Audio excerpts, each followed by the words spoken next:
안녕하세요. 온땅교회를 말씀으로 섬기고 있는 한성민 목사입니다. 온땅교회 유튜브 채널을 시청해 주셔서 감사합니다. 설교를 들으신 후에 좋아요와 구독을 꼭 눌러주시면 감사드리겠습니다. 온땅교회 말씀 사역에 큰 도움이 됩니다. 오늘도 말씀 안에서 평안하시고 즐거운 하루 되시길 바랍니다. 감사합니다. 구독과 좋아요를 꾹꾹 눌러주세요. 감사합니다. 오늘은 마가복음 55번째 시간으로요. 예수님을 버리는 제자들 3번 부인하는 베드로라는 제목으로 말씀을 나누도록 하겠습니다. 예수님을 버리는 제자들 3번 부인하는 베드로. 예수님을 버릴 거라고, 제자들이 예수님을 버릴 거라고 누가 얘기했죠?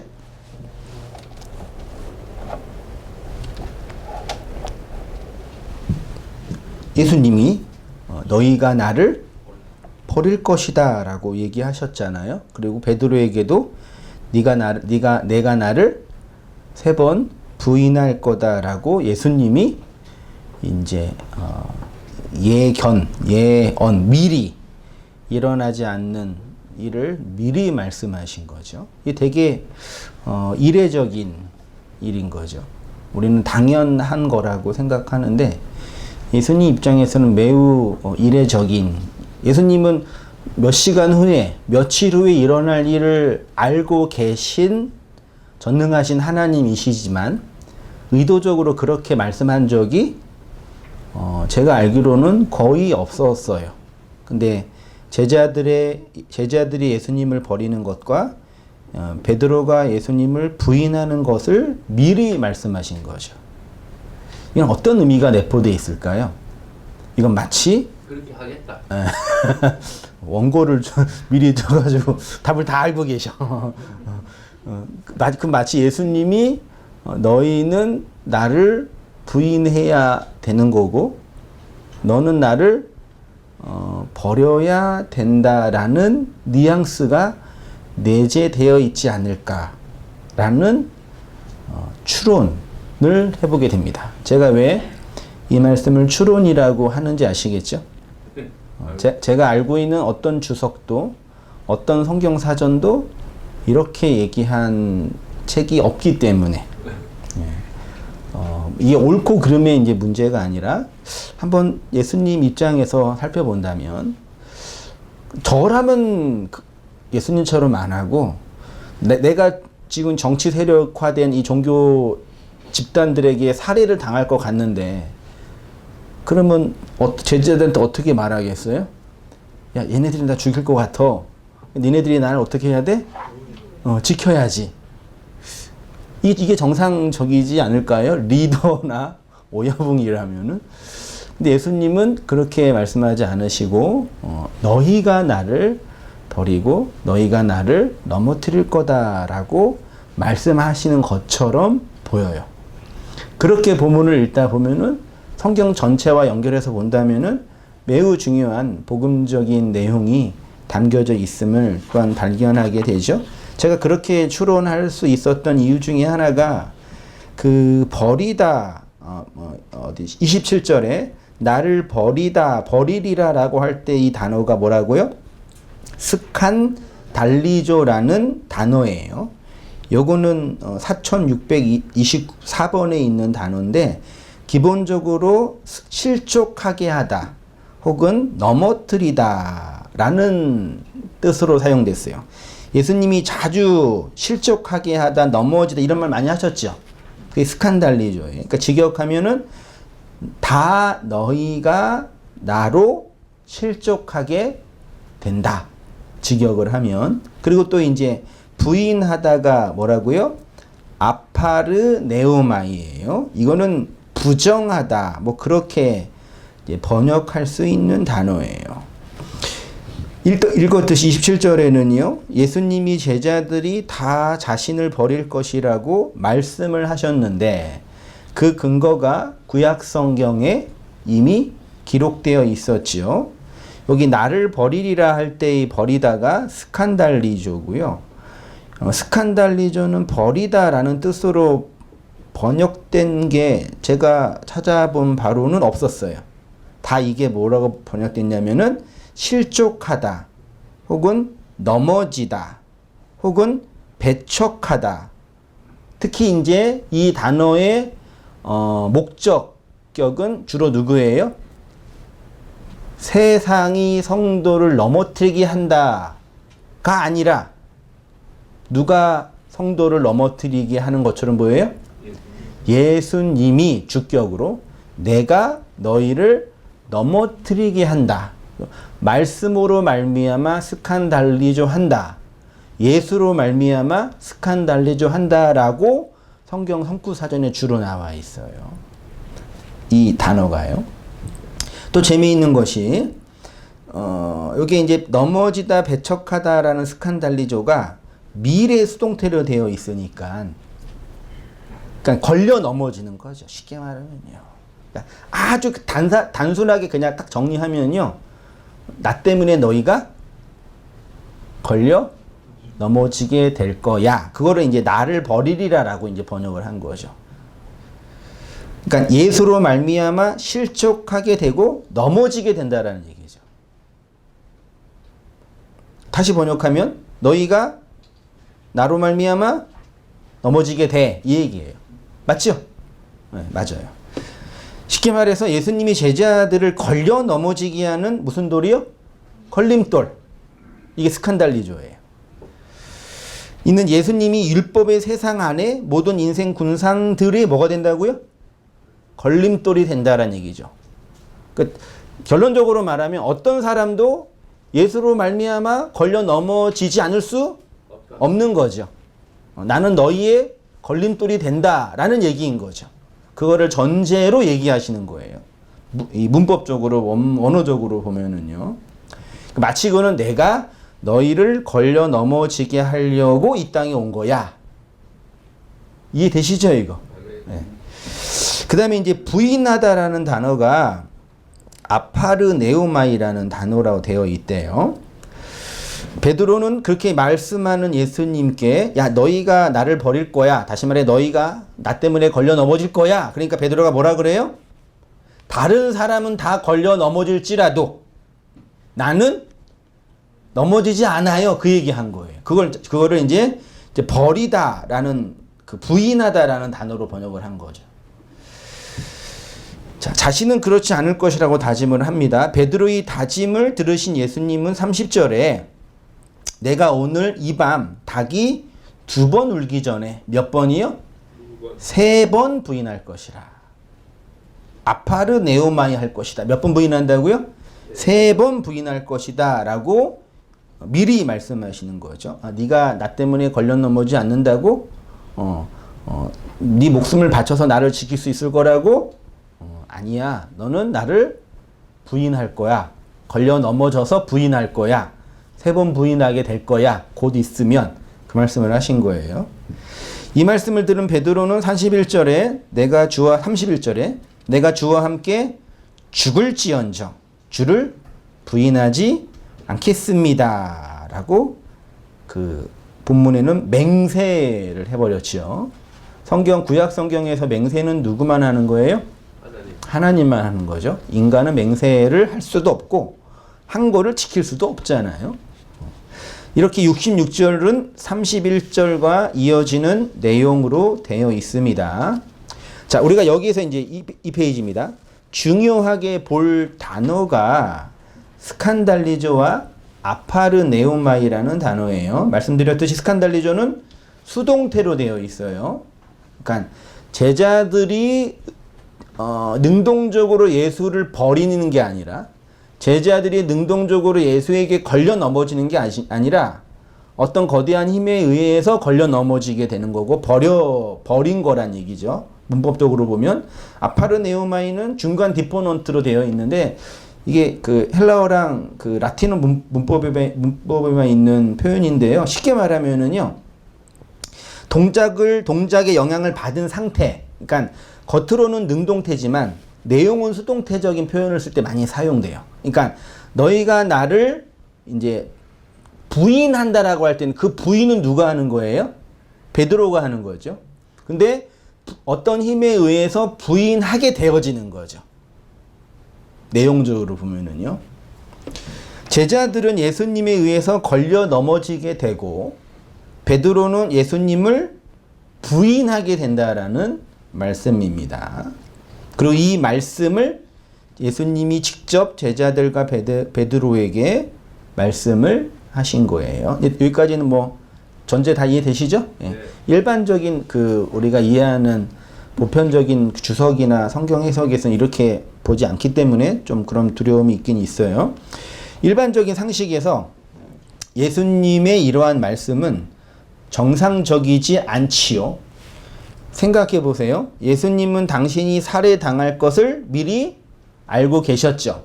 신적인 능력이 아니더라도 정세와 분위기만 보더라도 자신이 살해당할 것을 알고 있었죠. 근데 그 전에도 자신을 살해할 걸 알고 계셨죠. 근데 왜 사람들이 예수님을 못 죽였어요? 왜요?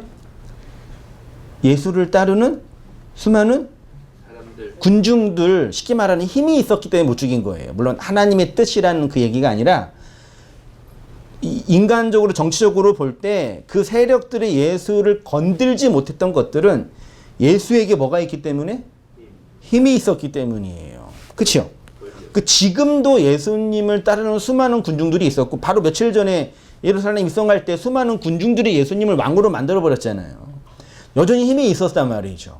그러면 말하자면 마지막으로 이제 바리새인과 서기관들과 이제 전쟁을 치르는 입장에서 예수님이 그 살해의 위협에서 자기가 지켜지려면 사람들을 모집하고 세력을 만들어서 그 세력과 싸워야 되잖아요. 제자들이 말하자면 맨 앞에 서야 할 사람들이잖아요. 그렇잖아요? 근데 그렇게 안 하고 제자들한테 이제 내가 죽을 때가 됐다. 너희는 그걸 순순히 받아들여라. 그 얘기를 하는 거예요. 우리는 너무 자연스럽게 예수님이 죽을 것을 알고 그 죽음에 대해서 말씀하셨다라고 얘기하죠. 너무 일반적으로 교리화 만들어서 3년 반 동안 사역해 놓으신 결과물이 있었잖아요. 여전히 수많은 사람들이 예수님을 따르고 있었습니다. 근데 자신이 정치 세력에 의해서 살해를 당하게 되었는데도 자신의 죽음을 왜 이렇게 순순히 받아들이셨을까? 그렇게 말씀하지 마세요. 그건 하나님의 뜻이니까. 예수가 하나님께서 순종하셨으니까. 그렇게 보면 성경을 이렇게 해석할 필요가 없어요. 왜? 또 하나님의 뜻인데요. 이렇게 해야 되지 않았을까요? 대제사장들과 바리새인들이 나를 죽이려고 하니 내가 3년 넘게 너희들을 가르쳤으니까 이제 너희가 나를 죽이려는 자들로부터 나를 뭐 해야 된다? 지켜내야 하지 않겠니? 이게 누구의 의견이에요? 베드로. 제가 지금 베드로의 의견을 대신 얘기해 주는 거예요. 사람들이 예수를 죽이려고 하네요? 베드로는 안 돼요. 내가 지켜드릴게요. 여기 일반적인 거라고요. 그게 자연스러운 거고요. 근데 거기까지도 괜찮아요. 그렇죠? 인간적으로 볼 때는 가장 충직한 또 리더니까. 근데 그렇게 말하는 다짐하는 베드로를 향해서 예수님이 뭐라 그래요? 그게 더 이제 대박인 거죠. 혼란스러운 거죠. 이해가 안 돼요. 그래도 참 너 애썼다. 네 마음 내가 이해해. 그렇게 말하셔야지. 아닌가요? 아니 상식적으로 3년 반 동안 동고동락하고 자신의 인생 모든 것도 다 걸고 서로 그렇게 그 피를 나눈 형제처럼 하나님의 나라를 세우려고 이렇게 연합한 그 세력들인데 그 가장 큰 리더인 예수를 죽이려고 하는 그 현장에서 베드로가 안 된다고 하니까 예수님이 고맙다. 저는 그렇게 생각이 들더라고요. 그렇게까지 말하지 않고 정반대로 얘기하죠. 마태복음 16장 22절에 있죠. 베드로가 예수를 붙들고 항변하여 이르되 주여 그리 마옵소서 이 일이 결코 주께 미치지 아니하리이다. 예수께서 돌이키시며 베드로에게 이르시되 사탄아 내 어디로? 그 예수님 뒤에는 뭐가 있어요? 상상력을 발휘해 보세요. 그냥 물리적으로 예수님 등 뒤이겠냐고요. 그러니까 사탄이 지금 사탄이라는 개념 자체가 사타나스라는 개념 자체가 뭐라 그랬어요? 마주보고 있고 대적하고 있고 반대편에 있잖아요. 그게 뭐라고요? 사탄이라는 명사예요. 그러면 내 반대편에 있는 너는 사탄이니까 네가 사탄이 안 되려면 어떻게 해야 돼요? 내 뒤편으로 내 편으로 건너와야지 그 얘기를 하시는 거예요. 이 사탄 놈의 새끼 이게 아니라 네? 그게 아니라 우리는 왜 이렇게 성경을 이상하게 보게 되었을까요? 참 그 연구해 볼 만한 주제인 것 같아요. 베드로에게 이르되 사탄아 내 뒤로 물러가라. 그리고 뭐라 그래요? 너는 나를 넘어지게 한다 얘기해 놓고 그 다음 더 이제 내가 하나님의 일을 생각하지 않고 누구의 일이요? 사람의 일을 생각한다. 그러면 이 본문만 보더라도 사람의 일 혹은 사람의 생각의 본질은 뭐예요? 예수의 죽음을 거부하는 것, 예수님 반대편의 사탄으로 있는 거겠죠. 그럼 논리적으로 맞잖아요. 그럼 반대로 하나님의 일과 하나님의 생각은 뭐예요? 예수가 죽는 거.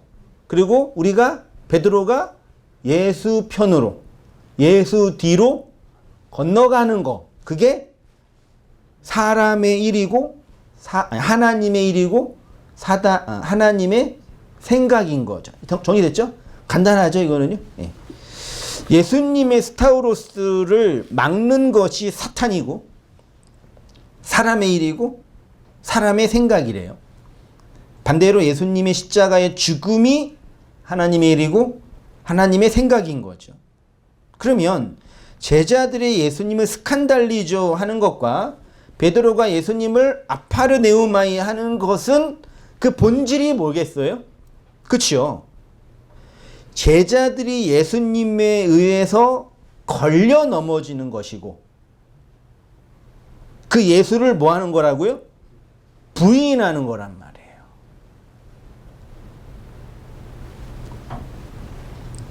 스타우로스는 영원 전의 하나님의 경륜이며 작정된 구속의 사건이잖아요. 하나님은 이 스타우로스를 통해서 당신의 영원한 나라를 세우기로 계획하셨고 이루시고 계십니다. 예수님의 죽음은 우리로 하여금 예수로 하여금 걸려 넘어지게 하고 부인하게 하는 내용인 거죠. 제가 늘 말씀드렸듯이 예수님의 십자가의 죽음은 나를 위한 희생적 죽음이 아니라 나에게로의 죽음인 거예요. 나로의 죽음이에요. 더 쉽게 말하면 나의 죽음인 거예요. 더 쉽게 간단하게 결론만 말하면요. 그러니까 예수의 그 죽음은 스타우로스는 나의 죽음이에요. 그래서 반대로 얘기하면은 제자들로 죽으시는 거고 베드로로 죽는 거예요. 바울이 이걸 정확하게 신학적으로 설명했잖아요. 내가 그리스도와 함께 십자가에 못 박혀. 아니 맞잖아요. 바울 신학이 완전히 정리된 거예요. 근데 우리는 그 바울의 그 기록된 성경도 제대로 해석하지 못하고 있는 거죠. 그럼 나에게로의 죽음, 나로의 죽음이라 하면 그 본질이 뭐냐? 그 죽음 안에 율법에 의해서 유괴 세상의 죽음이 내포되어 있는 것입니다. 따라서 그의 죽음은 하나님의 작정과 예정이고 우리의 구원을 위한 필연인 거죠. 예수님이 이 스타우로스를 거부하는 베드로를 향해 사탄이라고 하셨는데 베드로 안에 우리가 내포되어 있다라고 한다면 그 사탄은 또 다른 의미에서의 우리들인 거죠. 인생들인 거죠. 베드로는 사람의 일과 사람의 생각을 하고 있었습니다. 육의 예수, 율법의 예수의 죽음의 그 내용이 무엇인지 모르는 것이 뭐라고요? 그러니까 예수님이 너는 나를 넘어지게 한다 그렇게 말씀하시고 사탄이라가 얘기하시고 하나님의 일을 생각하지 않고 사람의 일을 생각한다고 했잖아요. 그럼 모든 인생 덩어리, 이 사르크스의 육의 덩어리가 사람 생각, 사람의 욕망으로 살아가고 있는데 그것의 본질을 뭘로 정의할 수 있다고요? 이 아래의 세상의 모든 인생이 사람의 본성, 선험적 본성을 가지고 선악과 먹은 그 본성을 가지고 자기 육의 욕망을 따라 살아가고 있는데 그것을 사람의 일이고 사람의 생각이라고 한다면 그 본질은 뭐라고요? 십자가와 관련해서 율법의 예수, 육의 예수가 예수의 그 스타로스의 죽음이 뭔지 모르고 있는 그것이 사람 생각이라고 하는 거야. 하나님의 일을 거역하고 있는 상태라고요. 명쾌하시죠? 그러니까 이 땅에 있는 모든 사람들이 교회 다니든 안 다니든 설교를 이 문제가 아니라니까요. 스타로스의 그 예수의 죽음이 뭔지 모르고 있으니까 그 죽음을 바라보면서 무슨 생각을 하며 살아요? 사람의 일과 사람의 생각을 조차 살아가요. 이해되시죠? 그러니까 이걸 신앙이라는 껍데기로 포장하고 헌신이라는 인간의 욕망으로 포장해 가지고 나는 당신을 위해서 이렇게 헌신하고 사랑하고 있어요 라고 표현하는 것 뿐이지 실제로 내용을 들여다보면은 자기의 유격적 욕망과 사람의 본성적 생각을 따라서 행동하고 있는 거예요. 그래서 예수님 반대편에 있는 사탄이라고 한 거예요. 이건 되게 중요한 거예요. 이거는 진리적인 측면이 아니더라도 한 여자를 너무 내가 사랑해요. 그녀를 위해서 내 인생도 바칠 수 있고 내 모든 재산도 허비할 수 있어요. 너무 헌신적으로 사랑해요. 근데 그녀가 유부녀야. 그 사랑이에요, 불륜이에요? 네? 사랑이에요, 스토커예요? 이거 너무 너무 쉬운 이해하죠? 그러니까 사랑과 스토커를 구분 못해요? 일반적으로 얘기해도요. 어떤 우리가 신념, 어떤 이데올로기에 심취했을 때 그것을 정말 사랑해서 한다고 표현하잖아요. 자세히 보면은 그것이 결국 나를 위한 어떤 대상화에 불과한 거예요. 그거를 사랑이라 그래? 신학생이, 목회자가 왜 신학하고 목회하고 교회를 왜 개척해요? 하나님의 나라와 교회의 부흥과 하나님의 영광을 위해서 하지요. 그거 어떻게 여러분이 아세요? 그런다고 하니까 그러는지 아는 거죠. 저도 그런다고 하니까 그런 줄 알고 그렇게 살았어요. 이해되시죠? 근데 그것이 정말 내 밖에 있는 대상화된 하나님을 향한 헌신과 사랑인 건지 나의 욕망의 인간적 투영인 건지는 본인도 몰라요. 베드로가 지금 예수님 죽는다 그러니까 죽지 마세요 할 때 이 헌신은 예수에 대한 사랑이에요? 자기 욕망에 대한 사람 생각의 표현이에요? 둘 다. 몰라요. 이 구분을 어떻게 해요, 우리가요, 그거를요.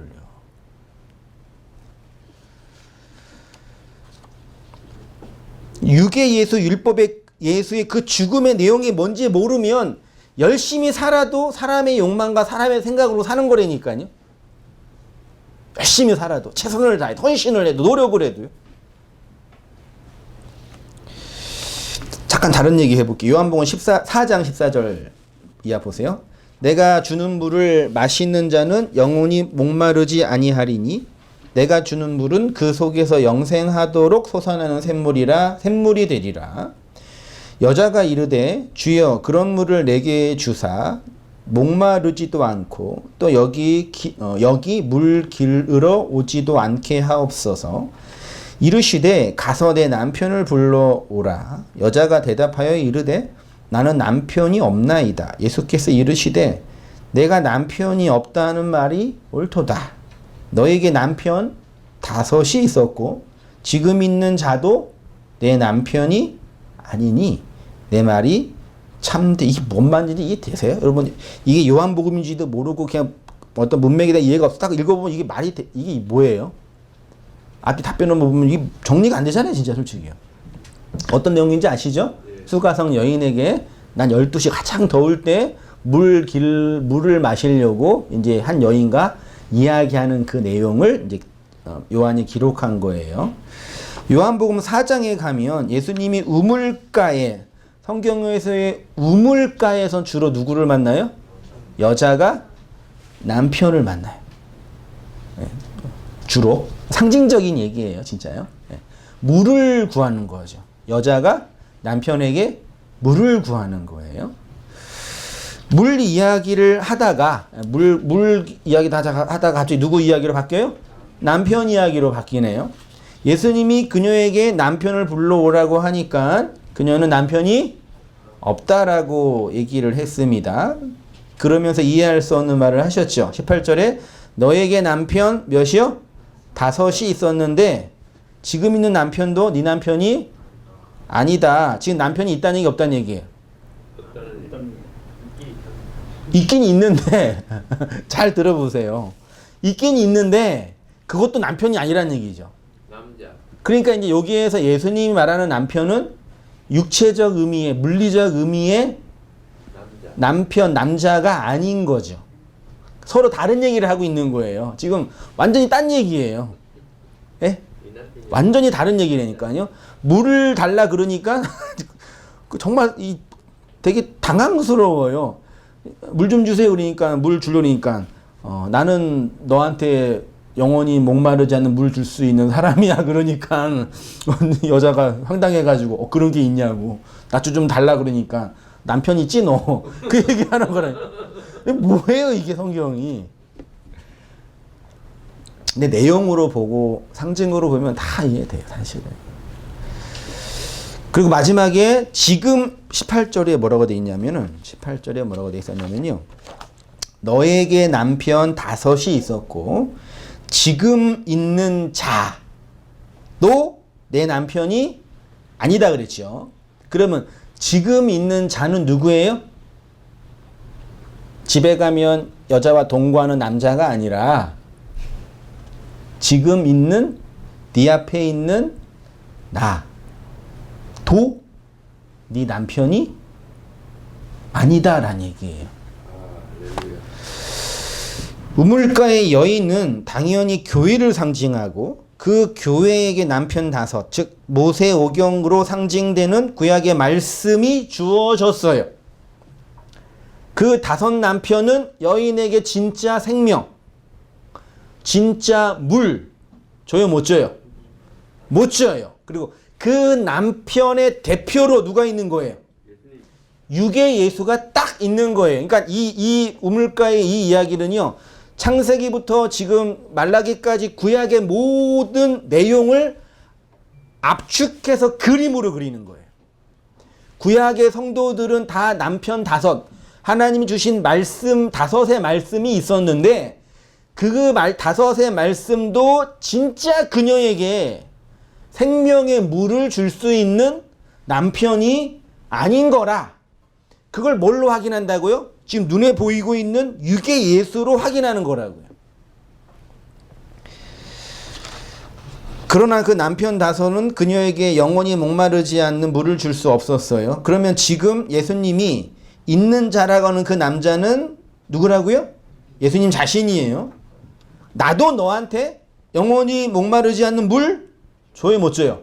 못 준다 그런 거예요. 그래서 지금 그녀 앞에 있는 이 육의 예수도 그녀에게 뭐 돼야 돼요? 당신은 나한테 영원히 목마르지 않는 물을 줄 수 없어요. 그게 부인되는 거예요. 육의 예수, 말씀 육체로 오신 그 율법의 총화로서의 예수는 성도에게 뭐 되어야 된다고요? 부인되어야 된다고요. 그래서 스칸달리주 하게 되는 거예요. 그 육의 예수는 반드시 부인되어야 돼요. 그래서 칼빈이나 루터 같은 개혁자들이 이 복음의 본질을 희미하게나마 알았던 거예요. 그래서 구교가 추구했던 그 물리적 상징들을 다 철폐한 거예요. 물론 다시 또 만들었지만 그게 뭔지 완벽하게 알지는 못했겠지만 어떤 건지는 알았던 거죠. 그래서 지금 그녀 앞에 있는 이 육의 예수도 그녀에게 부인되어져야 돼요. 이 본문을 그대로 다시 제자들과의 담화의 이야기로 다시 한번 전환해 보세요. 너희는 나를 부인해야 돼. 너는 나 때문에 걸려 넘어져야 돼. 그 얘기를 하는 거예요. 이렇게 육의 예수는 부인되어져야 할 분이죠. 왜냐하면 하나님을 대적하는 사탄의 자리에 있는 우리를 끌어안고 죽으셔야 합니다. 왜 이 땅에 교회로 존재한다고 착각하는 분들이 그 육의 예수를 부인하지 못하는지 아시겠어요? 그 예수님이 너무 사랑스럽고 그 예수님 때문에 내 인생 전체를 드렸기 때문에 부인 못하는 거 아니에요. 사람은 그렇게 착한 존재가 아니에요. 사람은 본능적으로 이기적인 존재. 좋은 일을 해도 누구 때문에? 나 때문에. 나쁜 일을 해도 누구 때문에? 나 때문에. 그래서 현대 칸트를 넘어서려고 하는 현대 인류학자들이 인간의 행동 양식을 말하려고 이제 행동의 규정을 얘기할 때 이기적 이타심이라고 표현을 해요. 되게 또 새롭더라고. 그러니까 안 거예요, 그분들도. 인간의 모든 행동은 본능적으로 뭐라고요? 이기심에서 나와요. 그러니까 이기라는 게 나쁜 게 아니에요. 자기를 위하는 거잖아. 자기를 위하지 않고 어떻게 남을 위해요? 맞잖아요. 근데 그 자기를 위하는 것이 타인에게 고통을 주면 안 되니까 이기심이 있는 인간이 이타적으로 행동하자. 말이 안 되겠죠? 영원히 안 되죠? 근데 그분들도 아는 거야, 인간의 본성에 대해서.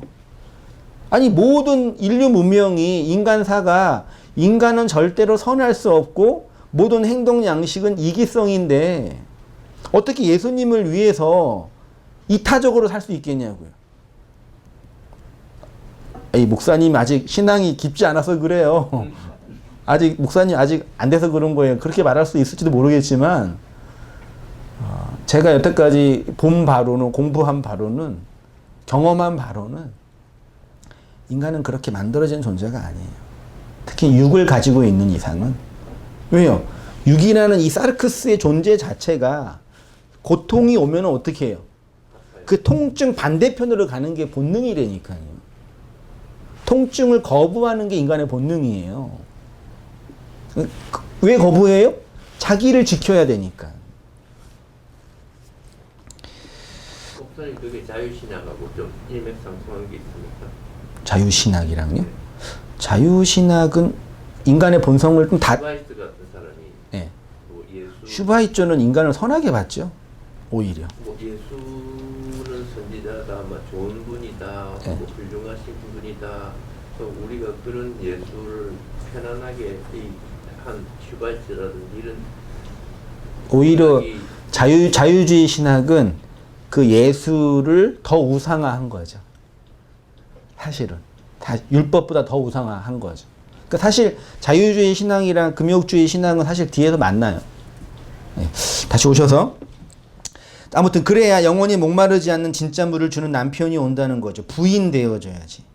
이렇게 육의 예수는 부인되어져야 할 뿐입니다. 왜냐하면 하나님을 대적하는 사탄의 자리에 있는 우리를 끌어안고 죽어야 할 분이기 때문이죠. 그러나 보편 인생들은 선험적으로 본능적으로 사람의 일과 사람의 생각, 즉 자기의 이기심을 위한 행동 양식으로 가득 차 있기 때문에 못해요.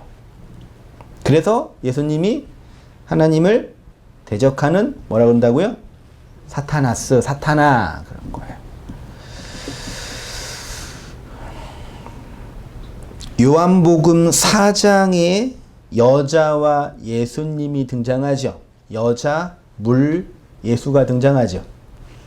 요한계시록 12장에 여자와 물과 예수로 상징되는 어떤 메타포가 등장해요. 그래서 요한복음은 계시록이랑 같이 봐야 되거든요. 자, 계시록 21장, 12장 1절 이하 보세요. 천천히 보세요. 계시록을 다 볼 수 없으니까요. 그냥 보세요. 하늘에 큰 이적이 어디예요? 하늘이에요. 여기에서 하늘은 무슨 하늘이요? 물리적인 하늘이 아니라 하늘된 성도예요. 물리적인 이런 스카이가 아니에요. 하늘에 큰 이적이 보이니 해를 옷 입은 한 여자가 있는데 그 발 아래에는 달이 있고 그 머리에는 12별의 관을 썼더라.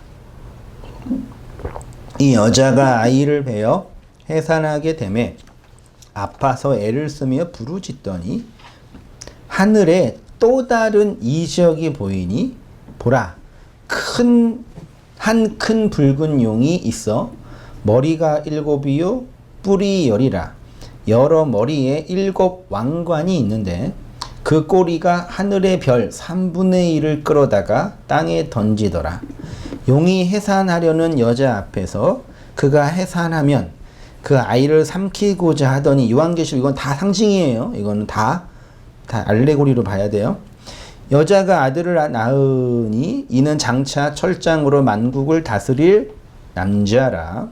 그 아이를 하나님 앞과 보좌 앞으로 올려가더니 6절 그 여자가 광야로 도망하며 거기서 1260일 동안 그를 양육하기 위하여 하나님께서 예비한 곳이 있더라. 7절 하늘에 뭐가 있다고요? 전쟁이 있으니 아까 1절에서는 이적이 있다 그랬고 지금은 전쟁이라 표현하고 있습니다. 미가엘과 그의 사자들이 용과 더불어 싸울세. 용과 그의 사자들도 싸우나 이기지 못하여 다시 하늘에서 그들이 있을 곳을 얻지 못하더라. 이렇게 되어 있어요. 계시록 12장의 하늘의 전쟁의 핵심은 교인, 그리스도인이 된 우리 안에서 일어나는 하나님의 일과 사람의 일, 하나님의 생각과 사람의 생각과의 뭐라고요? 전쟁이에요. 하나님 편에 있는 미가엘과 그의 사자들이 하나님을 대적하는 누구요? 용과 그의 사자들과 뭐하고 있어요? 전쟁을 치르고 있죠. 여러분 미가엘이 성경에 등장하는 천사 이름 두 가지가 있죠. 미가엘과 가브리엘이죠. 이건 실제로 등장해요. 그러니까 천사라는 말씀을 전달하는 매개체로서의 어떤 실존? 영물이라 그러면 좀 그렇고 실존이 등장해요. 구약 성경에도. 그 이름이 미카엘과 가브리엘이죠. 가브리엘은 언제 등장한지 아시죠? 예수님을 잉태한 마리아에게 너 아이 잉태했다, 아들을 잉태했다라는 전달을 한 천사의 이름이고 미가엘은 다니엘서에 등장하는데 주로 언제 등장하냐면은 전쟁을 할 때. 이게 전사예요. 그러니까 가브리엘은 소식을 전하는 어떤 메신저의 기능이 많이 있다면 미카엘은 이 하늘의 전쟁을 치르는 말씀의 기능으로서의 전사의 어떤 역할이 주로 있어요. 누구예요? 미카엘이에요. 됐죠? 그러니까 미카엘이 등장하는 거죠. 가브리엘이 등장하는 게 아니라. 또 재미있는 게 미카엘은 미가엘이고 그의 사자들이 원어로 뭐라고 되어 있다고요? 앙겔로스. 앙겔로스는 뭐예요? 그러니까 천사라는 일반 명사예요. 어떤 인격적인 실체를 논하기 전에 메신저, 말씀들이라는 그 일반 명사예요. 또 뒤에도 용이 있죠. 드라곤이에요. 용. 그 대가리 그 무서운 게 있죠. 용과 더불어 싸울 때 용과 그의 뭐예요? 사자들 이게 뭐라고요? 앙겔로스예요. 그러니까 요거는 나쁜 편에 있는 말씀을 전하는 앙겔로스. 앞에 있는 거는 우리 편, 하나님 편에 있는 앙겔로스란 얘기입니다. 본문을 보면요. 특히 미가엘은 가브리엘과 비교되는 천사로 전쟁을 치르는 전사의 역할에 주로 등장합니다. 사자로 번역된 단어는 앙겔로스입니다. 그러니까 미가엘과 그의 사자는 영적 전쟁을 치르게 하는 하나님의 말씀을 상징하는 거죠. 자, 이 광야의 땅으로 살고 있는 인생, 사람 생각과 사람의 일을 추구하는 그 인생에게 하늘에서 말씀이 떨어지면 어떤 일이 벌어진다고요? 전쟁이 일어난다.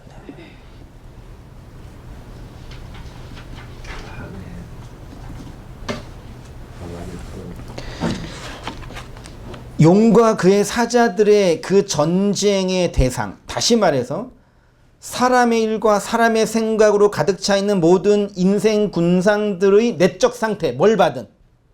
말씀 받은, 진리 받은, 영을 받은 자들의 내적 그 현실의 상태를 표현하는 거죠.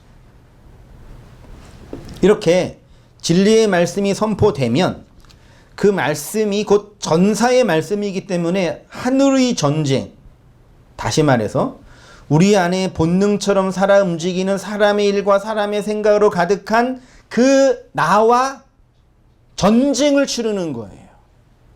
그러니까 지금 예수님이 베드로에게 나는 십자가로 간다.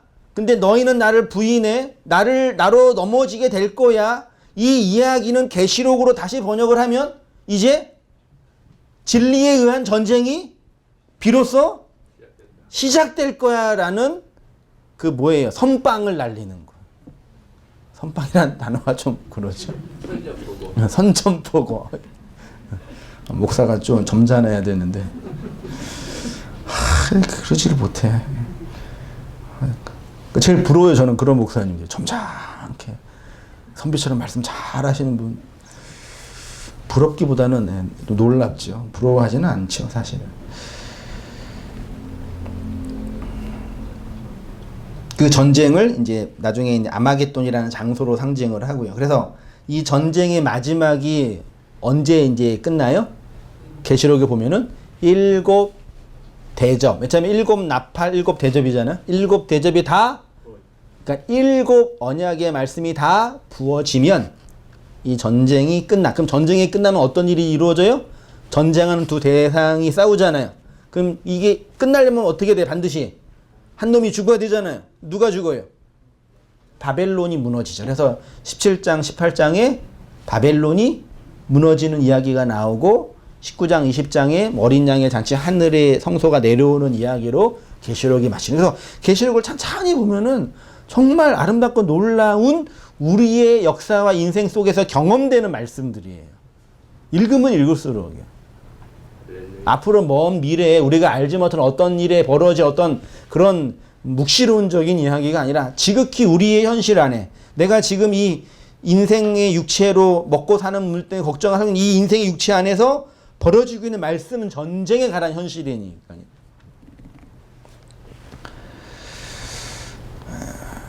이 하늘의 전쟁의 마지막이 7 대접이 다 부어지면 끝나게 된다고 합니다.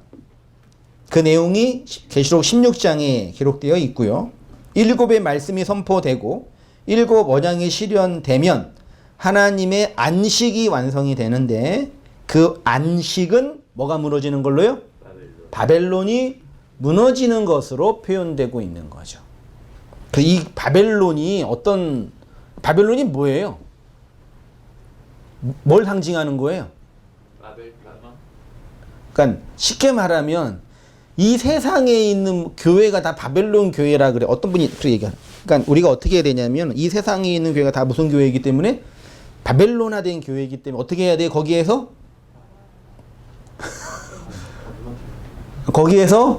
나와야 된다고. 이걸로 실제로 번역하면 어떤 거예요? 소위 말해 일반 교회, 보편 교회, 기존 교회, 기성 교회, 로컬 철치. 로컬 처치. 그런 교회가 다 무슨 교회라고요? 바벨론 교회니까 그 교회 출석하면 돼요, 안 돼요? 큰일 나요. 그럼 거기서 뭐 해야 돼요? 신천지. 나와야 돼요. 그 얘기하는 거예요? 말도 안 되는 정신병자들이죠. 그러니까 교회가 이 땅에 있는 그 물리적 교회 사람들이 모이는 공동체가 좀 잘못된 신학과 왜곡된 인간의 욕망 때문에 싸우기도 하고 범죄도 일어날 수 있는 거죠. 그거는 바벨론 교회가 아니라 그냥 인생들의 모습이에요. 일반 세상에 있는 일이 교회도 있지요. 왜요? 교회가 세상이니까. 그러니까 아무런 차이, 장소적 차이뿐이 없어요. 사실은요. 아무런 차이 없어요. 그런 이 땅에 있는 그 이 땅에 있는 그 사람들의 모임으로서의 이런 교회가 바벨론이라 그러면 말도 안 되는 극단인 거죠. 자기는 그런 게 아니라 나중에 예수님 계시록에서도 내 백성아 거기서 나오라 그러잖아요. 그건 단순히 물리적인 교회나 이런 율법적인 교회에서 출석하면 안 된다는 얘기가 아니라 바벨론인 누구? 나가 하늘의 그 전쟁에서 바벨론의 무너짐으로 하나님의 진짜 교회 새하늘과 새 땅으로서 어린 양의 혼연 잔치가 실현되는 그 교회됨에 대한 선언인 거죠. 어느 교회 출석하고 안 나오게 무슨 상관이 있어요. 사람들은 의외로 단순하고 무지하기 때문에 다른 사람의 어떤 판단과 행동 때문에 많이 속아 넘어간다고 생각하시지만 실제로 사람들은 이기적 욕망을 따라 그 자리에 다 있는 거예요. 그렇죠? 그리고 알아요. 안다고요. 제가 말씀드렸잖아요. 우리 지금 좀 아프셔서 누워 계시지만 장인어른께서 장로님이시니까 이제 그 사위가 이제 개척한다고 혈기에 치기열이만 개척한다 그러니까 개척 뭐 일기 개척 어떤 그 신학 그런 것들 쓰면서 한국 교회 그 문제를 다 이렇게 비판을 쓰면서 이렇게 책자를 만들어서 이렇게 드렸어요. 예. 저도 참 웃기셨죠. 예. 다 읽고 나서 이제 저한테 이제 그 말씀을 하시는데 비난 이게 아니라 저를 부정하지도 않으셨고 읽으면서 한 서방 너무 맑은 물에는 고기가 못 살아. 맞나요? 그렇죠? 일곱수에 사는 물고기는 물고기 있지만 별로 가격대가 형성이 안 되잖아요. 단가가 안 맞잖아요. 작아요 대신. 네, 작으니까 다 붕어나 이런 게 단가가 맞지. 아는 사람은 사 먹어요. 비싼 돈 주고. 그러니까 본인도 평생 동안 교회에서 장로로 섬기면서 교회가 시궁창 일하는 걸 아신 거예요. 다 안 되니까요. 네?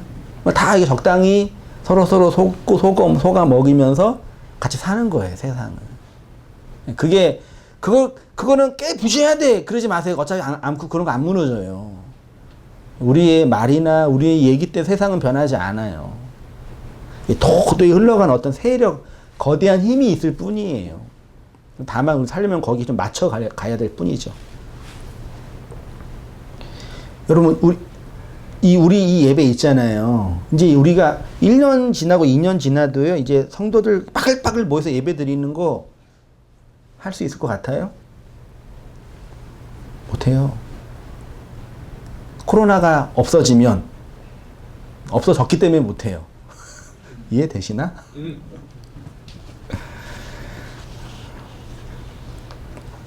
그렇게 이 바깥에 있는 내 세상이 무너진 게 아니라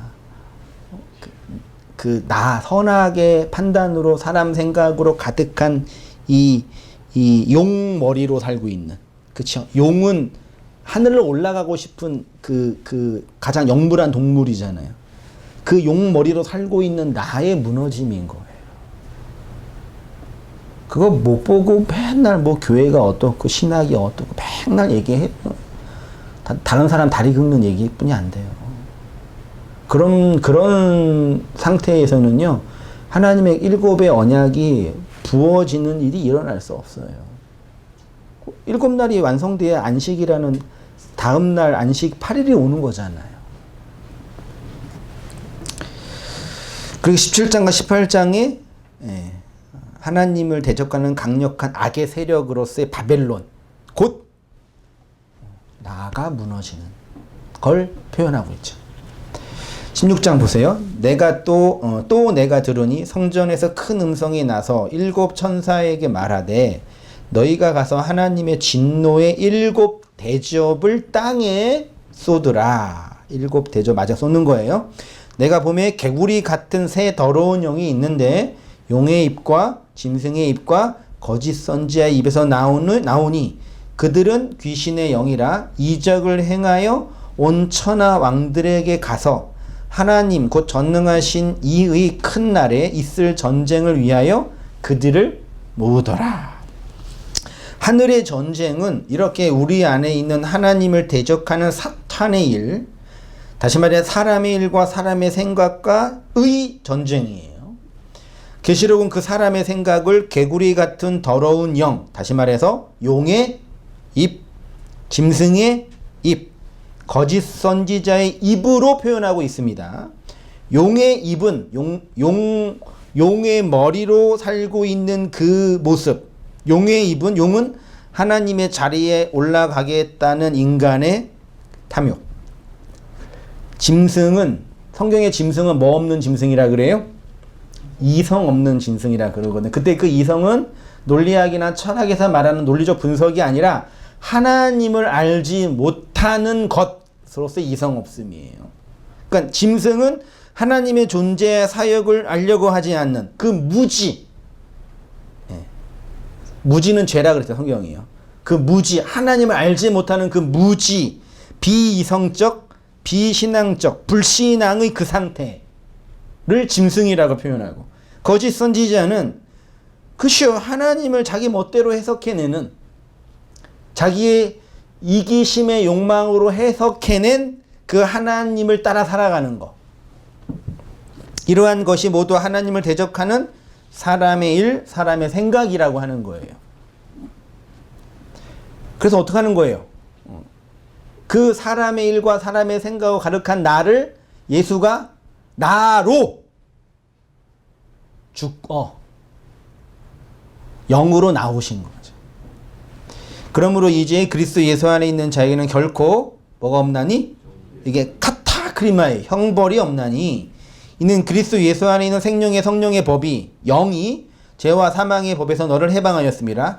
율법이 육신으로 말미암아 연약할 수 없는 그것을 하나님은 하시나니 곧 죄로 말미암아 자기 아들을 죄 있는 육신의 모양, 이게 뭐냐면은요, 엔 호모이오마 사르크스 하메르티아예요. 그러면 죄 있는 육의 호모이오마, 모습 안으로 오셔서 육신의 죄를 카타크리노로 되어 있네요. 정죄를 정죄하사. 카타크리노는요, 정죄하다, 유죄 선고를 내다예요. 그러니까 이거는 육신의 죄를 정하사, 깨끗하게 하다가 아니라 육신의 죄를 뭐하여사? 선고하고. 그러니까 죄를 그러니까 형벌을 내리사예요. 그래요. 형벌을 내리사. 육신을 따르지 않고 그 영을 따라 행하는 우리에게 율법의 의가 이루어지게 했다라고 하는 거죠. 우리에게 있는 대제사장은 우리의 연약함을 동정하지 못하실 리가 아니 오직 모든 일이 우리와 같이 똑같이 시험을 받으신 이로되 뭐는 없다고요? 죄 있는 우리를 죄 없게 하기 위해서 죄는 없지만 죄 있는 사르크스 육으로 오셔서 죄 있는 육을 카타크리마 형벌함으로 정결하게 했다라는 게 로마서의 핵심이에요. 그 일의 실행을 지금 베드로에게 한다 그 얘기하는 거예요. 근데 아직 모르니까 나를 부정하고 나로 말미암아 걸려 넘어져야 돼. 그러면 예수님이 십자가에서 죽으신 그 죽음의 본질은 뭐겠습니까? 죄 있는 육신의 모양은 있지만 죄 없으신 그분의 죽음이 담고 있는 것이 바로 이러한 인간성의 본질. 아까 뭐라 됐어요? 계시록에는요. 용의 입, 짐승의 입, 거짓 선지자의 입. 용, 짐승, 거짓 선지자로 상징되는 사람 생각, 사람 욕망, 사람의 일에 대한 죽음으로의 카타크리마, 형벌이에요. 그래서 그 죽음 안에서 죽은 우리는 어떻게 된 거예요? 형벌을 받았으니 해방되었다고 하는 거예요.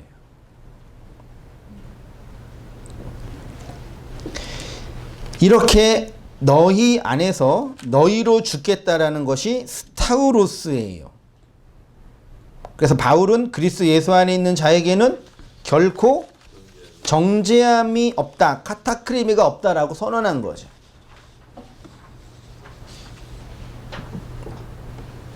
그러면 잘 보십시오.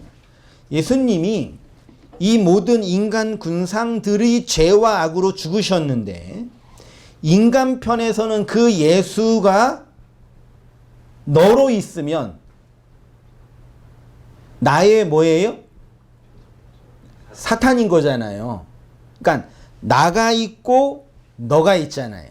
그러니까 우리는 모두 우리라는 단어도 참 되게 놀라운 단어거든요. 사실은요. 우리라는 우리나라 말이잖아요. 이거는 여기 있는 이 공동체를 뭘로 보는 거예요? 너, 나 구분 없이 하나로 보는 거잖아요. 대단한 언어예요, 사실은요. 근데 그럴 수는 없죠. 뭐 여기에서는 하나가 될 수 있겠지만, 근데 나가 있고 너가 있잖아요. 그러니까 나 있고 너 있으면 너와 나의 관계는 우리가 아니라 뭐예요? 대적자죠. 그렇죠? 이건 인간관계도 마찬가지예요. 말로는 우리라고 하는데 그 우리에서 벗어나면 뭐가 돼요? 너가 되고 나가 되죠. 근데 나와 너는 그냥 이 인칭 대명사의 차이가 아니라요. 나의 대적자로서의 너 입장에서는 너의 대적자로서의 나예요. 그러면 요거를 인간관계가 아니라 나 말고 누가 있어요? 너로서의 누가 있는 거예요? 예수가 있잖아요. 그렇죠? 그러면 나 입장에서의 너로서의 예수는 나의 대적자가 누구예요? 예수네요. 이해되시죠? 우리가 아니라고요. 그래서 그 너로서의 예수가 누구로 죽은 거로요? 나로 죽은 거예요. 그래서 우리가 되게 한다고. 요거를 바울이 신학에서는 그리스도 예수 안에 있는 것, 그리스도와의 연합이라는 교리로 이렇게 정리한 것 뿐이에요. 그러면 그 예수의 죽음으로 말미암아 나 안에서의 죽은 예수는 나의 너로서의 예수는 있는 거예요, 없는 거예요? 없잖아요. 어디에 계신 거예요? 우리 안에 나로 있는 거예요. 그래서 그 예수로 말미암아 배에서 생수의 강이 흘러 넘치고 그 성전에서는 수정같이 깨끗한 뭐가 흐른다 그랬어요? 물이 흐른다 그러고 예수님은 그 사마리아 여인에게 진짜 남편이 오면은 너한테 영원히 목마르지 않는 물 준다. 그게 물이 그러니까 내 안에서 흘러나오는 건데 그 나는 나의 독립적인 나가 아니라 내 안에 연합한 그리스도와 함께한 우리로서의 나란 말이에요. 이해되세요? 그게 교회예요. 그래서 서신서를 읽다 보면 계속 무슨 얘기예요? 좀 알아라. 잊어먹지 마라. 그리스도의 연합이 이거야. 기억해라. 배워라. 계속 얘기하는 거예요. 서신서 결론이 그거라니까요. 복음서를 통해서 성령을 받은 교회가 어떻게 그리스도의 연합이 실현되고 나타나는지를 잊지 말아라. 왜 맨날? 까먹으니까요. 결혼이야 한 번의 사랑으로 할 수 있지만 사는 것은 웃으시잖아요. 애야 한 번의 고생으로 날 수 있지만 양육은 자랄 때까지 해야 되잖아요. 그 얘기 하는 거라니까.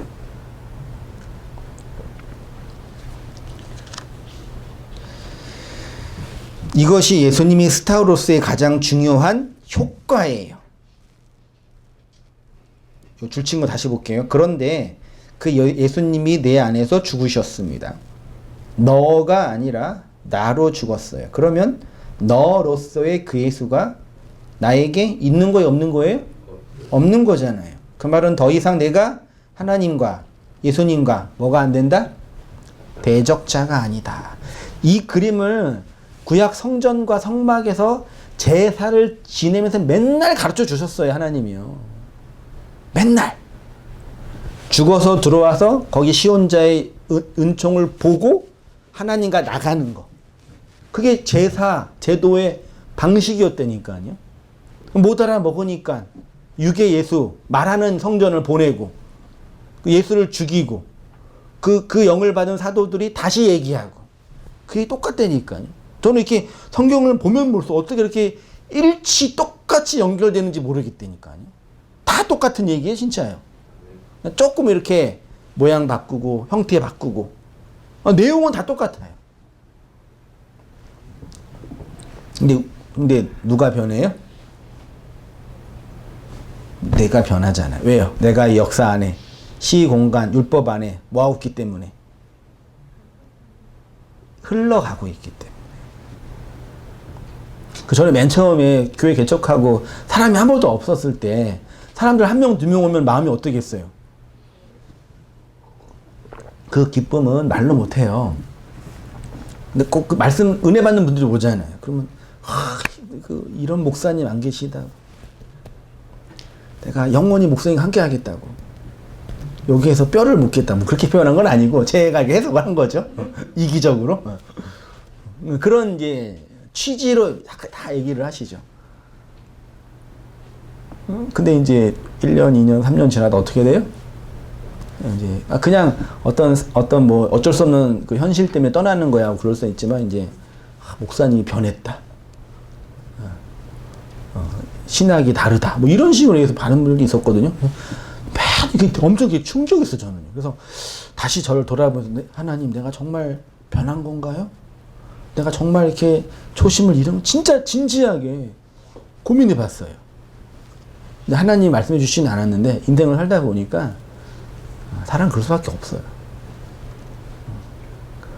그러니까 그런 맹세하지 마세요. 나는 영원히 여기에서 뼈를 묻겠다. 묻을 곳도 없어요, 여기요. 여기서 내가 함께 그러지 마세요. 같이 흘러가는 거예요. 그냥. 흘러가다가 주류도 있고 또 이렇게 흘러가는 또 새길도 있잖아요. 또 각자 또 길을 가는 거예요. 가다가 돌기도 하고 그러기도 하겠지만 각자 하나님이 가는 길을 따도 가는 거죠.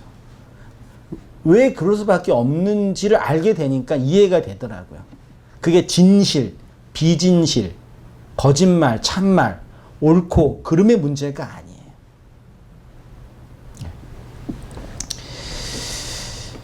흘러가는 거예요, 그렇게요. 흘러가니까 흘러가는 시 공간 속에서 배워야 되고 잊어먹으니까 기억해야 되고 망각하니까 생각해야 되는 거라니까요. 그러니까 진리됨은 더 이상 정동, 움직이지 않고 확고부동한 그 완성된 나로 있다라는 건 뻥이에요.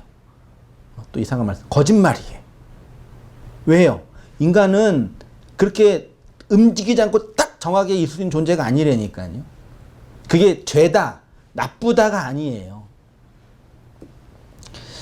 그래서 예수님이 수가성 여인에게, 이거 아니고, 그래서 예수님은 스타우로스의 가장 중요한 효과입니다. 그것을 타무트의 죽음이라고도 했고, 예수님이 하늘의 밀로 내 안에서 죽으면 너로서의 예수는 더 이상 없는 것이죠. 그래서 그 너의 예수가 내 안에서 생명의 물로 흘러간다. 그래서 바울이 막 얘기할 때 누구 말로 얘기한 거라 그래요? 설교하거나 복음 전할 때? 그리스도가 나에게 준 것으로 너희에게 전한다 그러잖아요. 바울이 얘기했는데 그렇게 얘기한다니까요. 그래서 예수님이 수가성 여인에게 영원히 목마르지 않는 물을 주신다고 한 거고, 나를 믿으면 배에서 생수의 강이 넘친다고 하는 거고, 계시록에서는 성전에서 그 중앙에 수정같이 맑은 물이 흘러 나온다고 하는 거죠. 그러니까 예수님이 베드로를 보시면서 내가 나를 3번 부인하게 될 거야 라고 하신 것은, 그렇게 나를 부인하면 너는 잘못된 거야, 옳지 않은 일을 한 거야, 그런 비난이 아니라 베드로의 그 상태, 즉 예수의 죽음의 내용을 모르고 하나님을 대적하고 있는 그 사람 생각과 사람의 일로 가득한 그 상태를 묻고 스타우로스에서 죽겠다라는 하나님의 언약인 거예요. 그래서 몇 번 부인해요? 용의 입과 짐승의 입과 거짓 선지자의 입으로서의 그 날을 3번 부인한 거죠. 70인이 기뻐 돌아와, 몇 명이요? 77의 언약이 실현된 거예요. 돌아와 주여 주의 이름으로 귀신들도 우리에게 항복하더이다. 예수께서 이르시되 사탄이 하늘로부터 번개같이 떨어지는 것을 봤대요. 이해되시죠? 사탄이 하늘에서부터 떨어진 걸 보셨대요. 이렇게 용의 입과 짐승의 입과 거짓 선지자의 입으로 있는 베드로의 상태를 예수의 죽음으로 부인하게 하시겠다는 것이죠. 그렇게 되면 베드로 안에 있는 하나님을 대적하는 그 사탄이 번개처럼 떨어지게 되는 거지요. 무너졌도다 큰 성 바벨론이여 하게 되는 거죠. 화로다 나여 망하게 되었도다 라고 고백하는 거죠. 그렇게 되면 베드로 안에 있는 하나님을 대적하는 예수님의 스타우로스는 이렇게 용과 그의 사자들로 죽는 것입니다. 그래서 누가복음에 보면은 이렇게 돼 있어요. 베드로가 이르되 이 사람아, 3번째 부인하는 얘기입니다. 내가 하는 말을 알지 못하노라. 아직 말하고 있을 때에 닭이 곧 울더라. 61절. 주께서 돌이켜 베드로를 보시니, 이건 누가복음에만 기록되어 있어요. 그러니까 그 대다장 뜰에서 예수님을 쫓아가면서 보고 있는 거죠. 세 번 부인하고 닭이 우니까 곧바로 누가가 뭐라 해요? 주께서 돌이켜 베드로를 보시니. 이게 뭐 같아요? 저 새끼, 저 나쁜 새끼, 저거, 네가 배신을 때려? 그랬겠어요? 아까도 사탄아, 내 뒤로 물러가라 그랬잖아요. 다 하고 이제 닭 울고 이제 끝났어요. 그 다음에 다 부인했어요. 3번. 61절에 돌이켜 베드로를 보시니. 주의 말씀 곧 오늘 닭 울기 전에 내가 3번 나를 부인하리라 하심이 생각나서 눈빛을 딱 보니까 만감이 교차한 거죠. 딱 임파테이션이 일어난 거죠. 이게 뭐지? 당신이 말한 대로 내가 돼버렸네? 그리고 62절에 밖에 나가서 심히 이 통곡 통곡이 뭘까요? 누가복음만 통곡이라고 표현하고 있거든요. 어떤 이는 그 예수님을 부인한 것에 대한 반성, 후회, 심지어는 회개. 그러니까 어떤 분이 그랬거든요. 베드로는 구원 받았어요, 못 받았어요? 받았죠. 유다는 받았어요, 못 받았어요? 받았어요. 못 받았대요. 그 왜 그러냐 그러니까 베드로는 회개했고 유다는 회개할 기회를 잃어버렸다. 그러니까 베드로는 구원받았다. 아, 그럴 수도 있겠죠. 나도 모르는 거니까. 근데 그게 말이 될까? 이 통곡이, 그러니까 딱 정리한 것. 이 통곡은 무슨 통곡이다? 회개의 통곡이라 정의를 딱 내린 거예요. 그렇게 봐도 큰 문제는 없을 듯처럼 또 보여요. 근데 이 통곡에는요, 단지 자기가 예수님을 배반했다, 부인했다라는 그 자기 신뢰에 대한 절망감 정도가 아니에요. 나 같은 나쁜 놈, 내가 예수를 부인했어, 이씨, 안 돼, 안 돼. 이 정도 자책이 아니라니까요. 예수님의 말씀이 실현된 것. 그동안 밖에 있는 예수, 너로서의 그 예수가 바벨로노스의 나로 무너지게 된 것. 그 모든 복음적 사건의 그 내용이 종합되어 있는 게 통곡이라니까요. 그래서 복음이 선포되어지고 내 안에 그 하늘의 전쟁으로 말미암아 용의 입과 짐승의 입과 거짓 선지자의 입으로 용 머리로 용 대가리로 하늘로 살고 싶었던 그 나의 무너짐이 예수로 확인되면 반드시 통곡해요. 그게 뭐 어떤 종교적인 경험이든 감정적인 체휼이든 다양하게 표현이겠지만, 그러니까 이 한글로 표현된 이 통곡이라는 개념 안에 있는 의미를 단순히 회개나 반성이나 뭐 자책 정도로만 보지 마시라니까요. 이거는 여러분이 푸세요. 이 통곡의 의미가 뭘까? 어떻게 해요? 나를 빗대요. 읽고 정리 마치겠습니다. 이렇게 3번 부인하니까 닭이 울었습니다. 그러자 닭이 울기 전에 3번 나를 부인하리라 라는 말씀이 생각나서 통곡하게 됐습니다. 베드로의 통곡은 단순히 자신의 행동에 대한 후회나 회개의 정도가 아닙니다. 혹자는 베드로의 이 통곡은 회개의 통곡이기 때문에 예수님을 부인하였음에도 불구하고 사도들의 대표가 되었다라고 하는데, 그러나 그의 통곡은 매우 다양하고 복잡한 인간의 내면성이 담겨져 있어요. 그가 인간적으로 예수님을 배반했던 것에 대한 자책 정도가 아니에요. 그 통곡의 의미가 무엇인지 들었던 말씀들을 기억하시면서 여러분의 삶으로 고백하시고 묵상해 보시기 바랍니다. 기도하겠습니다. 하나님 아버지, 제자들에게 버림받고 베드로에게 부인되어진 예수님의 그 모습에 대해서 살펴봅니다. 그러나 본문을 찬찬히 묵상해 보고 아버지의 마음을 따라 생각해 보면 그 율법의 예수, 내 밖에 있는 당신으로서의 그 예수가 내 안에서, 우리 안에서 죽고 그리스도로 부활한 이 놀라운 복음의 사건의 시작인 것을 또한 보게 됩니다.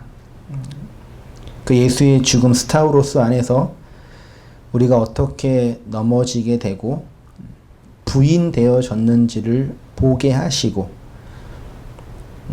용머리로 거짓된 자의 입으로 살아가고 있는 우리의 이 이기적 자아가 예수님의 헌신과 죽으심 안에서 죽고 태어나게 되었는지를 보고 배우며 그 생명으로, 생명의 물로 흐르는 생명샘으로 이 역사를 그 말씀으로 도저히 흘러갈 수 있도록 주님 인도하여 주시고 은혜 내려 주시옵소서. 예수님을 보고 말씀하신 것을 기억하며 통곡하였던 베드로의 그 모습 속에 우리가 어떻게 이 죄악의 세상과 바벨론의 아로부터 구원받고 있는지를 알게 하시고 여전히 끊임없는 사랑과 돌봄으로 이끌어내시는 우리 주 예수 그리스도의 사랑과 하나님 아버지의 무한한 은총들을 고백하며 주님이 부르신 그날까지 인내하며 살아가는 저희 모든 삶들 될 수 있도록 주님 은혜 내려 주시옵소서. 이제는 우리 주 예수 그리스도의 은혜와 하나님 아버지의 크신 사랑과 성령의 교통하심이 우리 사랑하는 모든 성도님들의 삶 속에 지금부터 영원까지 함께 있을지어다. 아멘.